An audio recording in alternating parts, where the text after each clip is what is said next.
Chapter 20.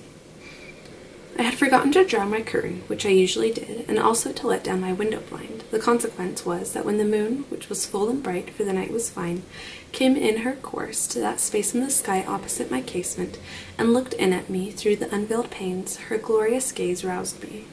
Awaking in the dead of night, I opened my eyes on her disk, silver white and crystal clear. It was beautiful, but too solemn. I half rose and stretched my arm to draw the curtain. Good God, what a cry!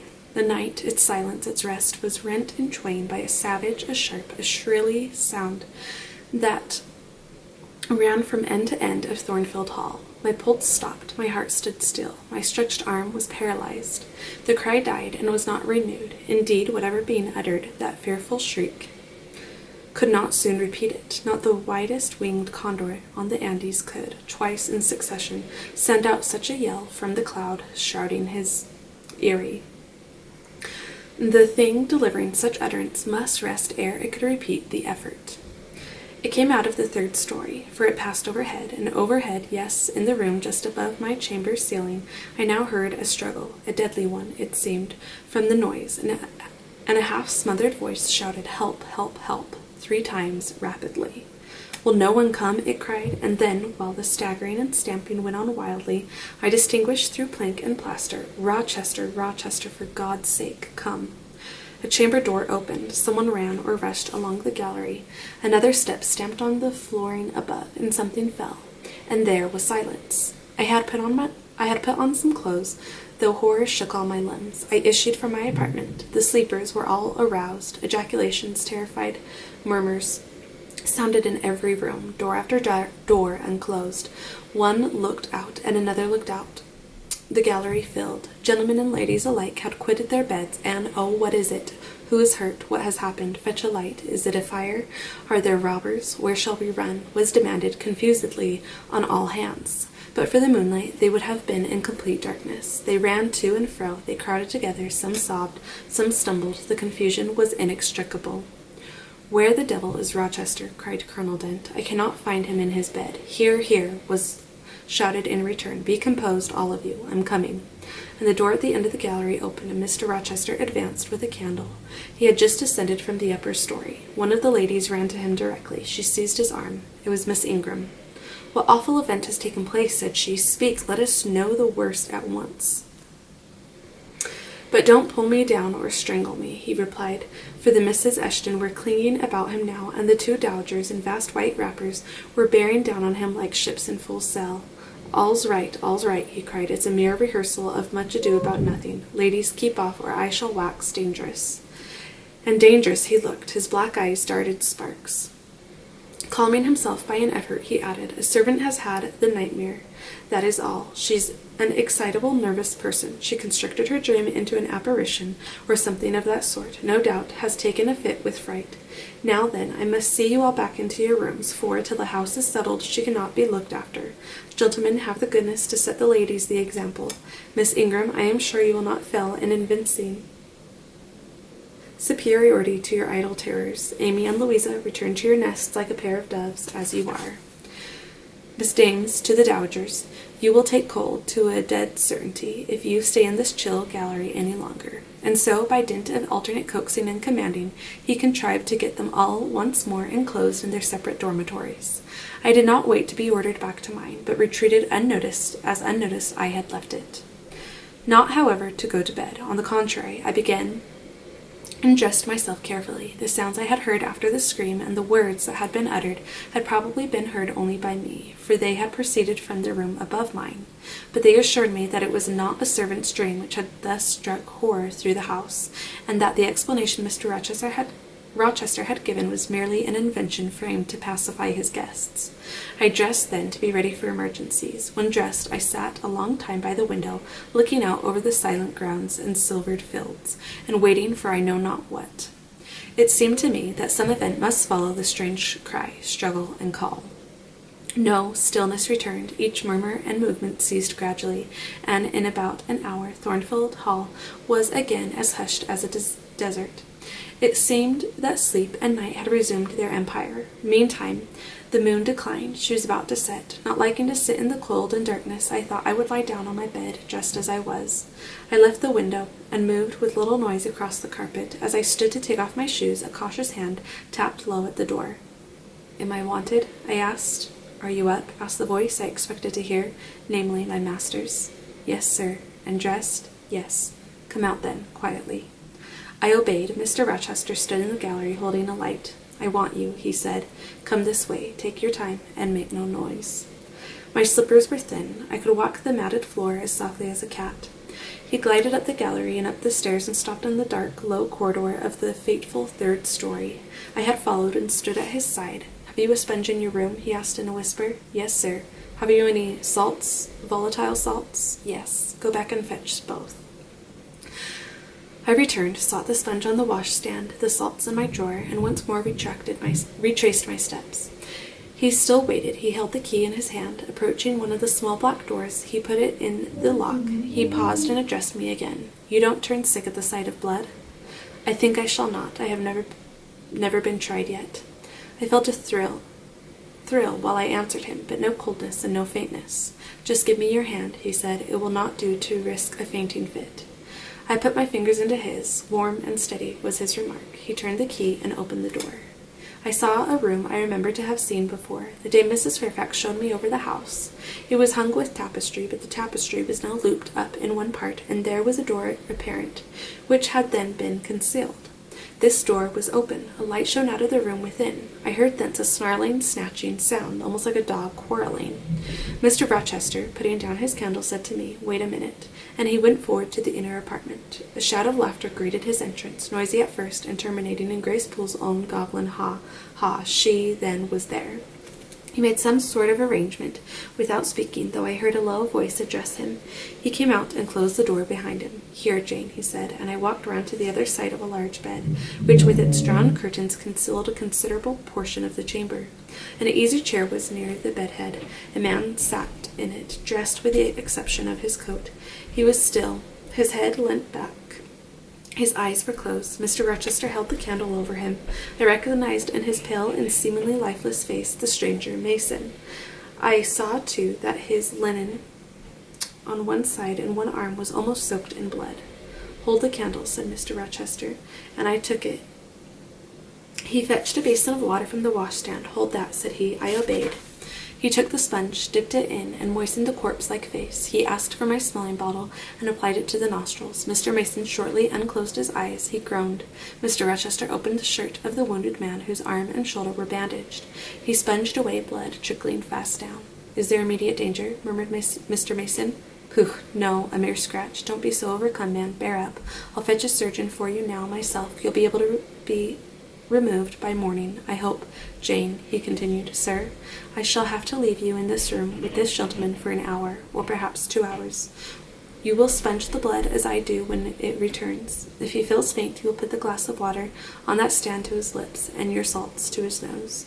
You will not speak to him on any pretext, and, Richard, it will be at the peril of your life you speak to her. Open your lips, agitate yourself, and I'll not answer for the consequences." Again the poor man groaned. He looked as if he dared not move. Fear, either of death or of something else, appeared almost to paralyze him. Mr. Rochester put the now bloody sponge into my hand, and I proceeded to use it as he had done. He watched me a second. Then, saying, "Remember, no conversation," he left the room. I experienced a strange feeling as the key grated in the lock, and the sound of his retreating step ceased to be heard. Here, then, I was in the third story, fastened into one of its mystic cells, night around me, a pale and bloody spectacle under my eyes and hands, a murderess hardly separated from me by a single door. Yes, that was appalling. The rest I could bear, but I shuddered at the thought of Grace Poole bursting out upon me. I must keep to my post, however. I must watch this ghastly countenance, these blue still lips forbidden to unclose, these eyes now shut, now opening, now wandering through the room, now fixing on me, and ever glazed with the dullness of horror. I must dip my hand again and again in the basin of blood and water and wipe away the trickling gore. I must see the light of the unsnuffed candle wane on my employment, the shadows darken on the wrought antique tapestry round me and grow black under the hangings of the vast old bed, and quiver strangely over the doors of a great cabinet opposite, whose front, divided into 12 panels, bore in grim design the heads of the 12 apostles, each enclosed in its separate panel as in a frame, while above them at the top rose an ebon crucifix and a dying Christ. According as the shifting obscurity and flickering gleam hovered here or glanced there, it was now the bearded physician, Luke, that bent his brow, now St. John's long hair that waved, and anon the devilish face of Judas that grew out of the panel and seemed gathering life and threatening a revelation of the arch traitor, of Satan himself in his subordinate form. Amidst all this, I had to listen as well as watch, to listen for the movements of the wild beast or the fiend in yonder's side den. But since Mr. Rochester's visit, it seemed spellbound. All the night I heard but 3 sounds at 3 long intervals: a step, creak, a momentary renewal of the snarling canine noise, and a deep human groan. Then my own thoughts worried me. What crime was this that lived incarnate in this sequestered mansion, and could neither be expelled nor subdued by the owner? What mystery that broke out, now in fire and now in blood, at the deadest hours of night? What creature was it that, masked in an ordinary woman's face and shape, uttered the voice, now of a mocking demon, and anon of a carrion-seeking bird of prey? And this man I bent over, this commonplace, quiet stranger, how had he become involved in the web of horror? And why had the fury flown at him? What made him seek this quarter of the house at an untimely season, when he should have been asleep in bed? I had heard Mr. Rochester assigning him an apartment below. What brought him here?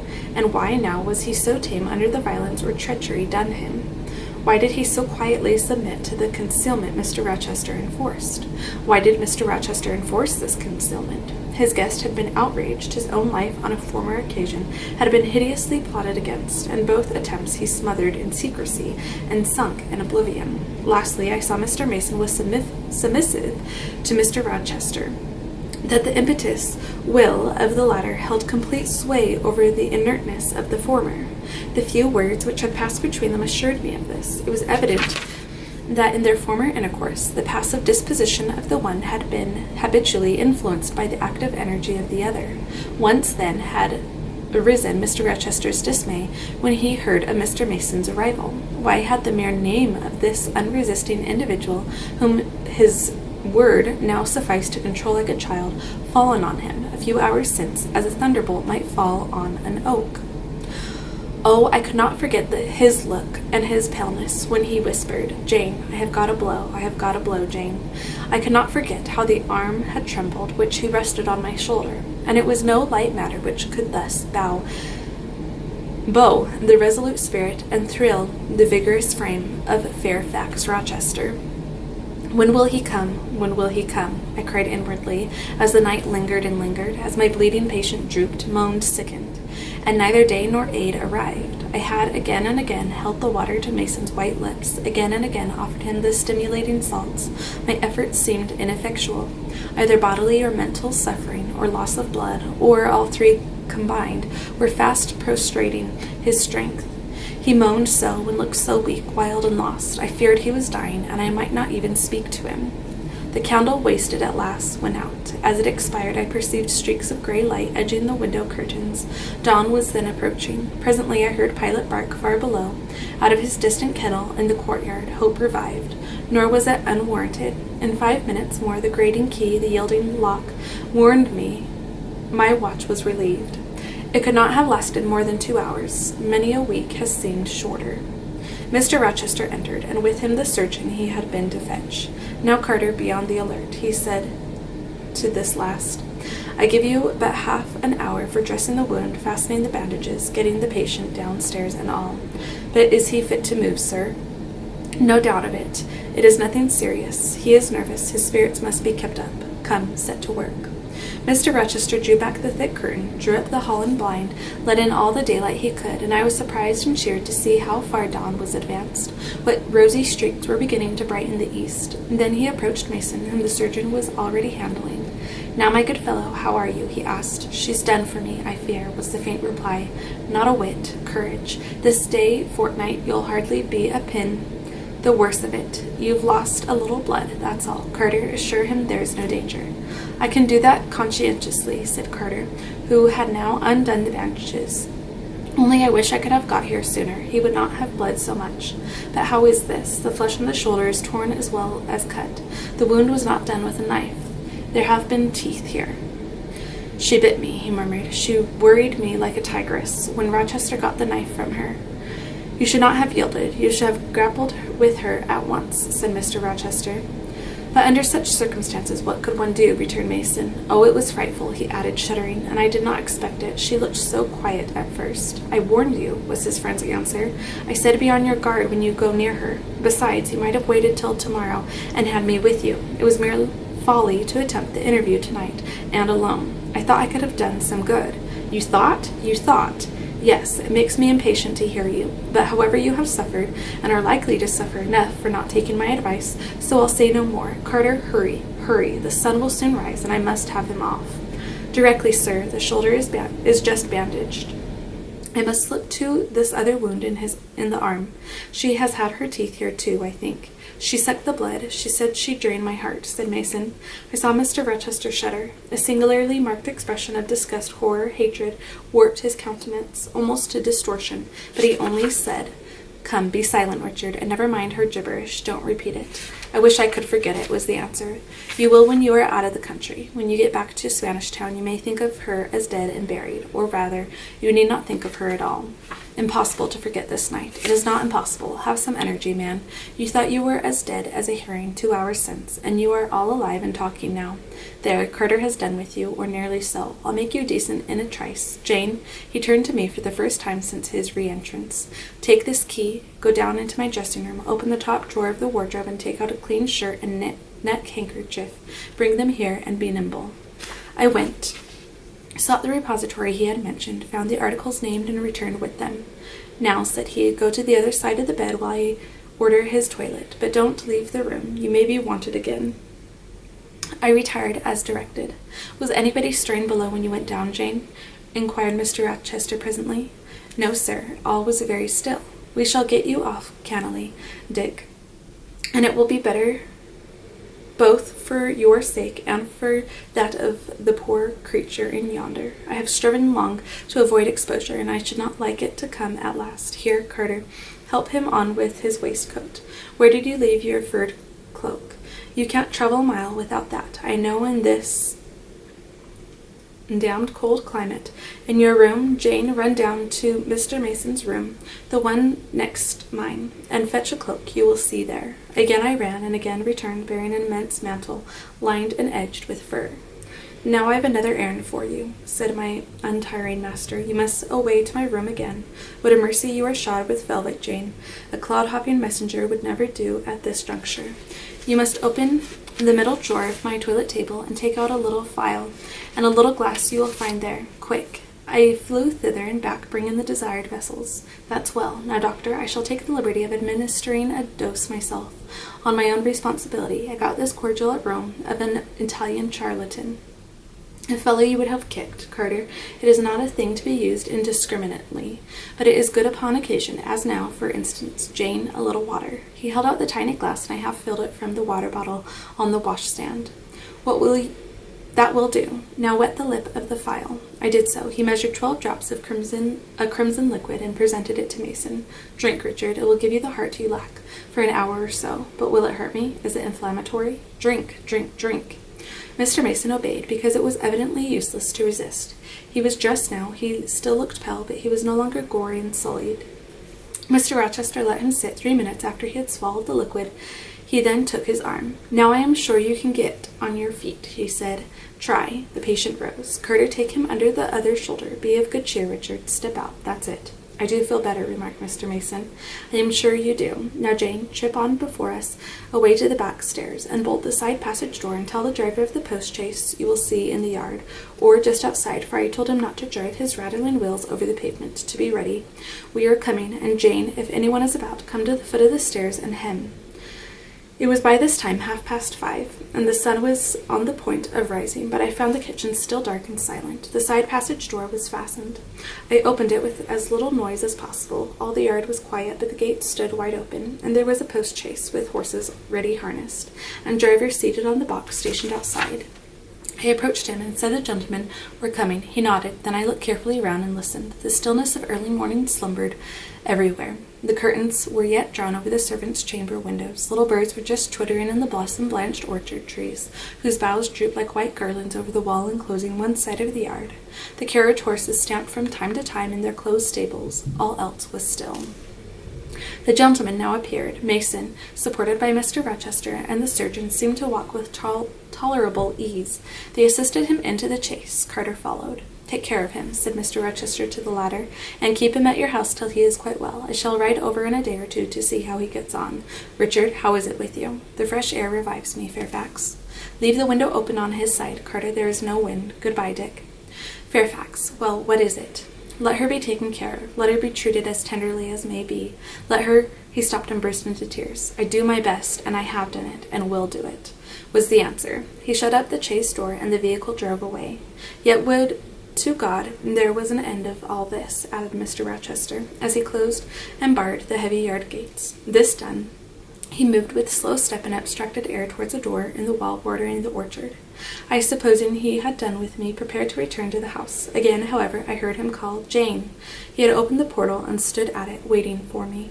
"Come where there is some freshness for a few moments," he said. "That house is a mere dungeon. Don't you feel it so?" "It seems to me a splendid mansion, sir." "The glamour of inexperience is over your eyes," he answered, "and you see it through a charmed medium. You cannot discern that the gilding is slime, and the silk draperies cobwebs, that the marble is sword slate, and the polished woods merely refuse chips and scaly bark.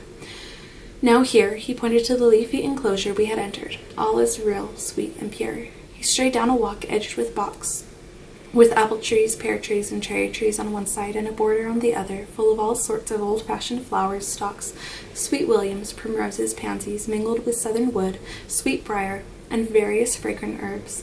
They were fresh now as a succession of April showers and gleams, followed by a lovely spring morning, could make them. The sun was just entering the dappled east, and his light illuminated the wreathed and dewy orchard trees, and shone down the quiet walks under them. "Jane, will you have a flower?" He gathered a half-blown rose, the first on the bush, and offered it to me. "Thank you, sir. Do you like this sunrise, Jane? That sky with its high and light clouds, which are sure to melt away as the day waxes warm, this placid and balmy atmosphere?" "I do, very much." "You have passed a strange night, Jane." "Yes, sir, and it has made you look pale. Were you afraid when I left you alone with Mason?" "I was afraid of someone coming out of the inner room, but I had fastened the door. I had the key in my pocket. I should have been a careless shepherd if I had left a lamb, my pet lamb, so near a wolf's den, unguarded. You were safe. Will Grace Poole live here still, sir?" "Oh, yes. Don't trouble your head about her. Put the thing out of your thoughts. Yet it seems to me your life is hardly secure while she stays." "Never fear. I will take care of myself." "Is the danger you apprehended last night gone by now, sir?" "I cannot vouch for that till Mason is out of England, nor even then. To live for me, Jane, is to stand on a crater crest which may crack and spew fire any day." "But Mr. Mason seems a man easily led. Your influence, sir, is evidently potent with him. He will never set you at defiance, or wilfully injure you." "Oh, no, Mason will not defy me, nor, knowing it, will he hurt me. But unintentionally he might in a moment, by one careless word, deprive me, if not of life, yet forever of happiness. Tell him to be cautious, sir. Let him know what you fear, and show him how to avert the danger." He laughed sardonically, hastily took my hand, and as hastily threw it from him.